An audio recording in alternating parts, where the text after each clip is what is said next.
Hello, I'm Garth Ennis. And I'm Liam Sharp, and welcome to Forbidden Planet TV.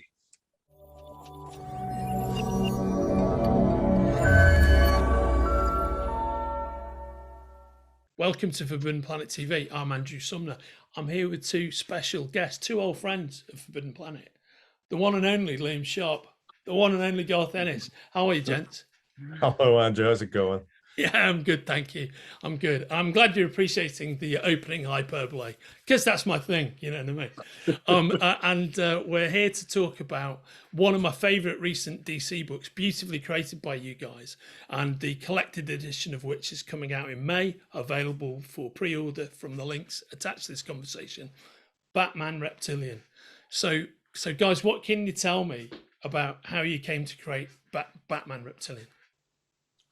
Well, it had a weird kind of a birth because in mid 2016, Steve Dillon was kind of making his comeback in comics. He'd been ill for a long time, but he was on his way back, and I had an idea, which was for the two of us to do Batman. I couldn't think of anything more commercial. I couldn't think of anything that would boost his profile higher.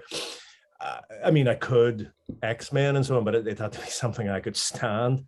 And so I thought, what if the Preacher team did Batman right before the Preacher show comes out? I mean, what better publicity could you get? And everyone was agreeable. Steve liked the idea, and I wrote the scripts. And then, sadly, of course, the hand of fate intervened, and that was when Steve passed on.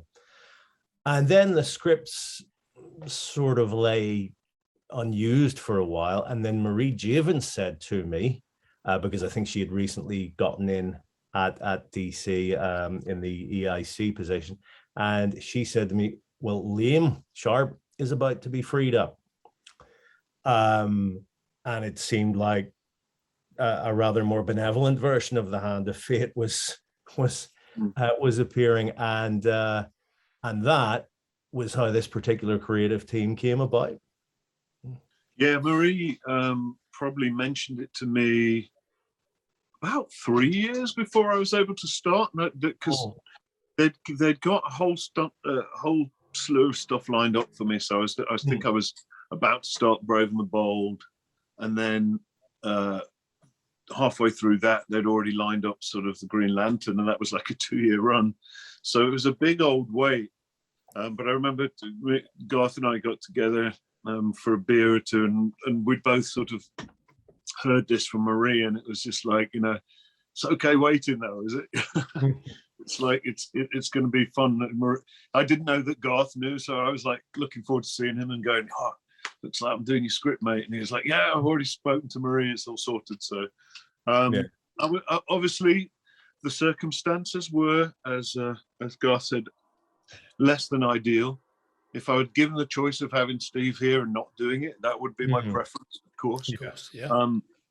But Steve was a dear friend of both of ours, and you know, it was one of those things where it's like I know Steve would have like much preferred to see the thing done than not, and then it was a case of like, how am I going to do this? How am I going to approach it? Because Steve's got casts a long shadow. You know, he's legendary and brilliant, and his storytelling is like, he's like probably one of the greatest comic storytellers there's ever been, and the space he leaves for Garth's humor, and the expressions in particular, which Steve is a master at. I was like, okay, these are big shoes to try and fill.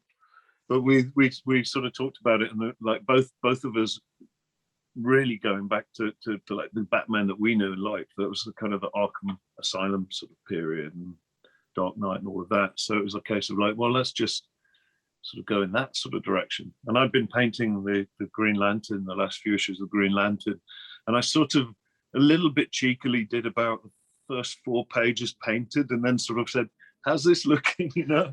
And it was a bit of a fait accompli, really, you know. I was just like, please don't tell me to go back to the drawing board and start inking again, you know. I hope they let me do it in the painted style. And Marie was like, yeah, that's a bit of a surprise, but it'll make it more special. So she got behind it, and it was just a joy. It was a joy. Mate, I couldn't agree more with everything you're saying about Stephen. That aspect of Steve's brilliance is something I've chatted with Garth about a lot in the past. But I've got to say, man, the artwork on Reptilian, it's really fucking beautiful.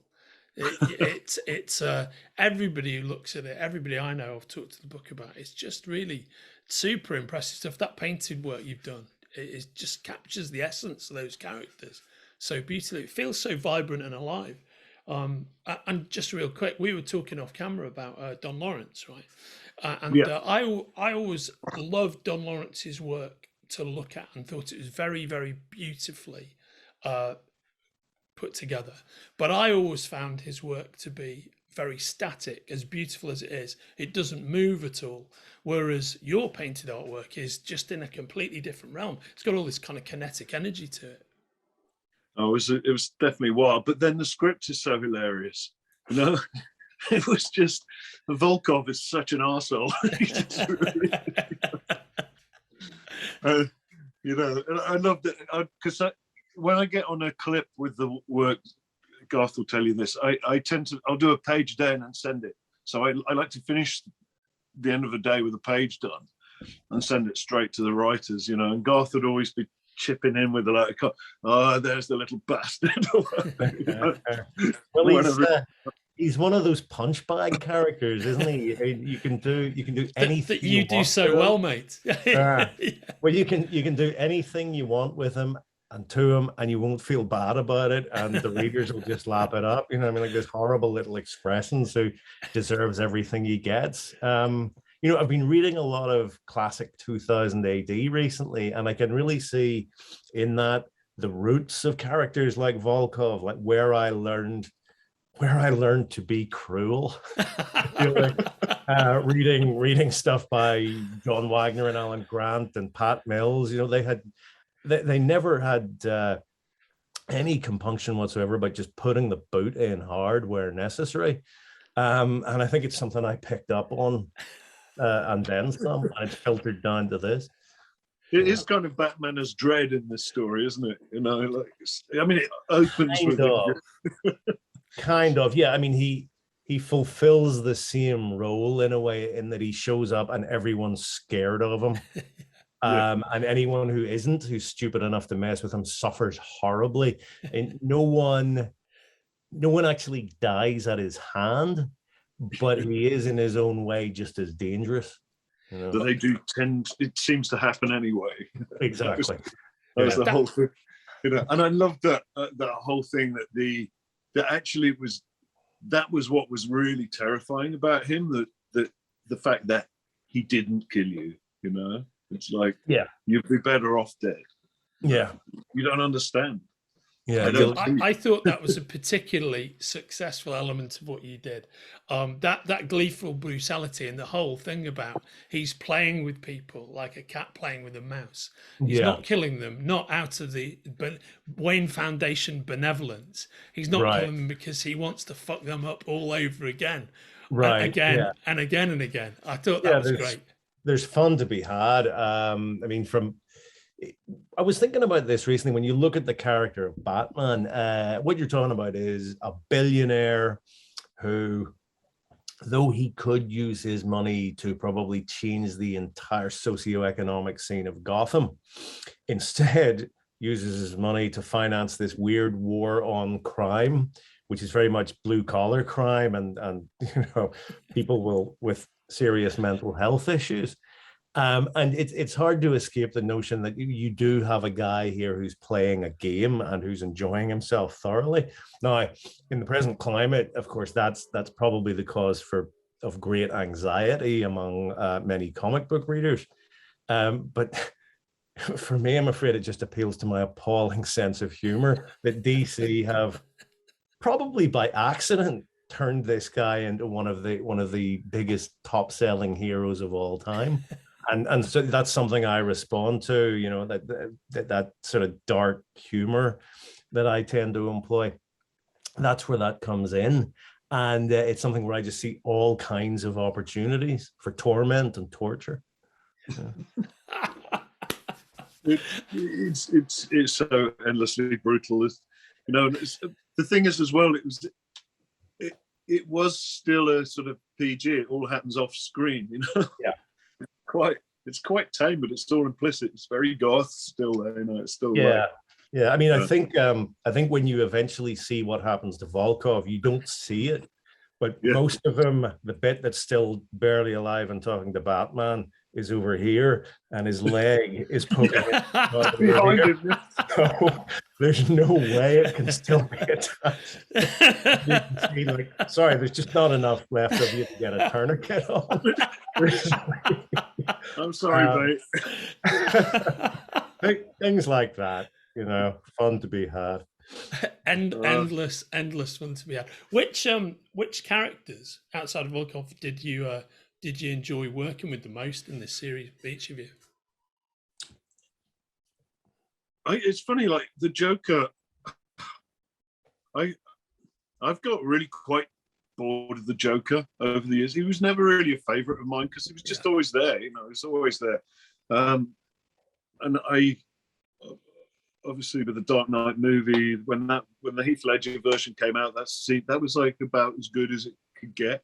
But I always liked actually the Frank Miller version in the Dark Knight that wasn't so caricatured and was actually almost, you know, he had kind of a cool sense of clothing for the time. It was very 80s, but you know, with the big jackets and he kind of looked cool. And I was going to do him like that, but then it was I think it was something you wrote, actually, Garth, about the grotesques, you know, and it was just like a gallery of grotesques. And I just thought, no, he's got to go. I've just got to go completely monstrous with him, you know. And then it just was like some of the old, I guess, Bill Sienkiewicz. There was a Daredevil Love and War he did, where he had a guy who's on drugs and his features would all sort of expand out the side of his face and everything. Yes. I loved that, and I just thought, I remember I'm use that with the Joker, you know, carry his mouth out to the, you know, the crazy amounts of teeth and everything. Yes, just have fun with it. I remember that, and in fact, I still have that. And the character you're talking about is very visually very like the character Perry in Electra Assassin. But I know what you mean. Cool. It's interesting when you look at the way the first Dark Knight treats the Joker, because he is a much cooler, more thoughtful character, in the sense that he bides his time and waits to reveal exactly what it is he's up to and the true extent of his evil. And I think the only time you see the Joker in Dark Knight pull the classic Joker face, the elongated smile with the crazy eyes, is when he commits suicide to essentially frame Batman for his murder. And that, when he screams with laughter as he's essentially breaking his own neck or something, that's the only time you see the classic Joker look in Dark Knight. So that's, you know, that I find that incredibly clever. It's part of the kind of weird angle from which I approach this stuff, because Dark Knight was the first, not just the first Batman comic, but the first American comic I ever read cover to cover. And so I got this completely skew whiff view of Batman and his mythos. I did not know that the Joker was normally a rather more annoying character. I didn't know that Batman himself was supposed to be a bit more noble and less near the street, perhaps. And what that meant was that all of the conventional Batman comics that I looked at after I read The Dark Knight were something of a disappointment. And so, Liam, just as you went back to your favorite period of Batman, you know, when Dave McKean was drawing him and so on, so did I. I went back to Dark Knight in year one. And that was my starting point. And I gave it, I think, if I was able to put my own twist on it, it would be perhaps a sort of a cruelty and an arrogance that comes of being a multi-billionaire who gets his jollies, quote unquote, crime fighting. Yep. Honestly, Relentlessly. my experience is exactly that, Garth. I can't remember before Dark Knight reading a Batman comic all the way through. Not a complete story, a complete series. That's the first one I can remember ever reading. Yeah.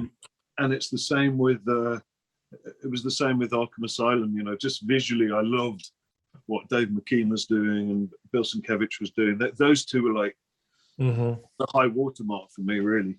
Yeah. Yeah, I mean, I knew the characters when I sat down to read Dark Knight. I think I was 16, and I definitely knew the characters because I'd seen the old TV show, the old Adam West one, right? Where you know, I used to enjoy it. Obviously, a little of it goes a long way, but you're a kid and you're enjoying it on a certain level, you know. So I knew who Batman, Robin, Commissioner Gordon, the Joker, Catwoman were. Yeah. And I understood that Superman lived in the same world, but that was almost the limit of what I went into Dark Knight knowing. Yep. It's afterwards where you realize there's this, when you look at other Batman comics and you see there's this gigantic history bogging the whole thing down, that you realize, well, I realized that the only way I could approach the character would be to jettison most of it and do my own thing.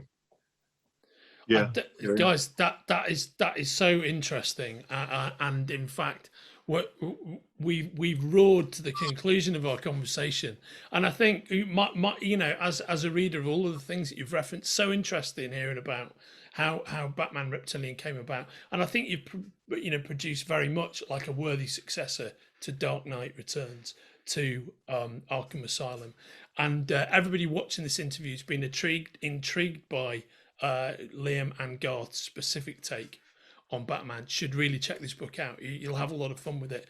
And gents, it's always great to see you. I'll see you both soon. All right. Cheers, mate. Cheers, Andy. Take care. If you're enjoying watching Forbidden Planet TV and you're enjoying watching us talk to the world's most interesting and accomplished filmmakers, authors, artists, musicians, creators, subscribe right here. See you soon.